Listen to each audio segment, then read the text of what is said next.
Bienvenue dans les aventuriers de la pensée. Aujourd'hui, nous changeons de décor. Nous partons dans les montagnes, les forêts, les grands parcs nationaux. Notre guide du jour est William Cronon, historien américain majeur, figure fondatrice de l'histoire environnementale. Dans un article devenu classique, The Trouble with Wilderness, publié en 1995, il avance une idée dérangeante.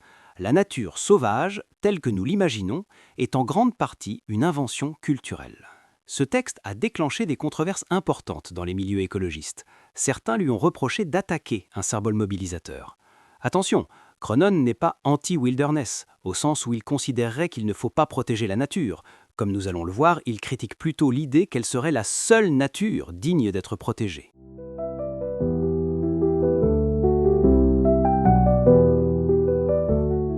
Quand on pense nature sauvage, on imagine des espaces immenses, sans route ni maison.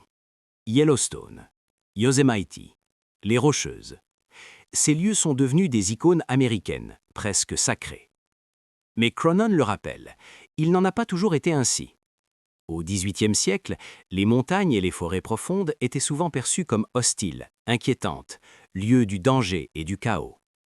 C'est avec le romantisme du XIXe siècle que tout bascule. Sous l'influence du sublime, ce sentiment d'être submergé par la grandeur de la nature, des figures comme Thoreau, Emerson ou John Muir transforment ces paysages en sanctuaires moraux. Thoreau écrit même « In wildness is the preservation of the world ». Ce renversement s'explique en partie par l'industrialisation. Plus la ville et la machine gagnent du terrain, plus la société rêve d'un refuge pur, intact, lointain.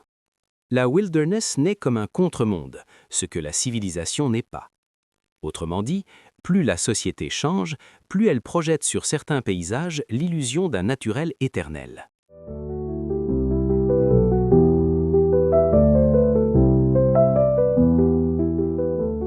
Mais Cronon va plus loin. Il rappelle une évidence qu'on préfère oublier. Ces espaces vierges étaient habités. La création de parcs comme Yellowstone ou Yosemite a supposé l'expulsion des peuples amérindiens qui y vivaient depuis des siècles et façonnaient les paysages. Avant Yellowstone, Shishonais, Bannock, Crow, Blackfeet, Nez Perce parcouraient ces territoires, chassaient, brûlaient les sous-bois pour favoriser la biodiversité et le gibier. À Yosemite, les Miwok et Paiutes ont été expulsés à partir des années 1850, parfois par la force. Pour que la nature paraisse vierge, intacte, il a fallu faire disparaître ceux qui l'entretenaient. Villages brûlés, déplacements forcés, interdiction de vivre ou chasser dans le parc, la wilderness est un paysage fabriqué par l'effacement. Cronon le souligne, ce mythe de la nature sans l'homme pose deux problèmes majeurs. Un, historique, car il efface les peuples autochtones et leur rôle écologique. Deux, politique, car il sacralise la nature loin et dévalorise la nature ordinaire, celle où vivent les gens. C'est un choc. La nature que nous croyons la plus authentique est parfois la plus artificielle.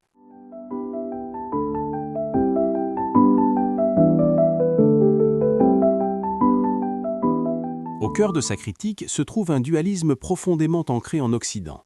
Nature d'un côté, culture de l'autre. La wilderness en est la version extrême. La nature serait ce lieu où l'homme n'a pas sa place. Mais si la vraie nature est toujours ailleurs, inaccessible, lointaine, alors on protège prioritairement des sanctuaires spectaculaires et on oublie les forêts exploitées, les champs, les rivières polluées, les sols agricoles, les banlieues.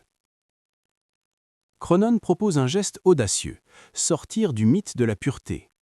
La nature n'est pas là où nous ne sommes pas. La nature est partout où le vivant persiste, dans les parcs urbains, sur les friches, le long des voies ferrées, dans nos assiettes. Il rejoint ici d'autres penseurs déjà croisés lors de nos aventures, comme Latour ou Descola, qui invitent à dépasser le grand partage nature-culture.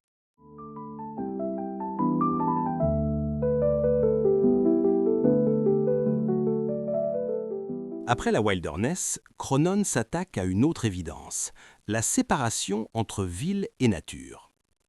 Dans Nature's Metropolis, il raconte la croissance de Chicago au XIXe siècle. Pas comme une histoire urbaine, mais comme une histoire écologique. Imaginez Chicago en 1850. un port boueux sur le lac Michigan, des trains qui arrivent avec du bois, du grain, des carcasses de bêtes. La ville n'est pas rupture avec la nature, elle est faite de nature transformée. Le bois du Wisconsin devient maison, le grain des prairies devient spéculation boursière, le bétail des grandes plaines devient viande standardisée. La ville apparaît alors non pas contre la nature, mais comme une machine à transformer le vivant. Cronon distingue ce qu'il nomme première nature, les écosystèmes avant leur intégration au marché, et seconde nature, les paysages remodelés par le capitalisme et les infrastructures. Bref, la métropole n'est pas un monde séparé, mais le cœur d'un système écologique et économique. La ville consomme des forêts, des sols, de l'eau, du fertile, transformés en valeur.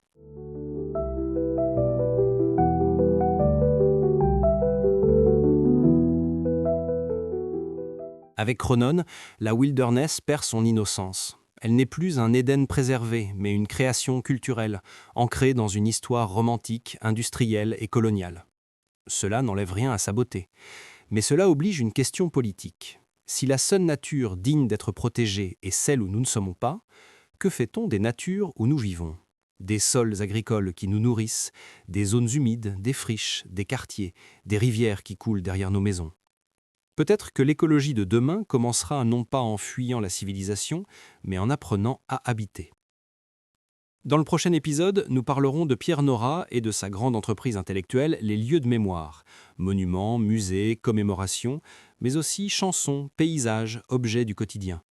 Comment une société décide-t-elle ce qu'elle veut retenir ou oublier de son passé ? D'ici là, restez curieux.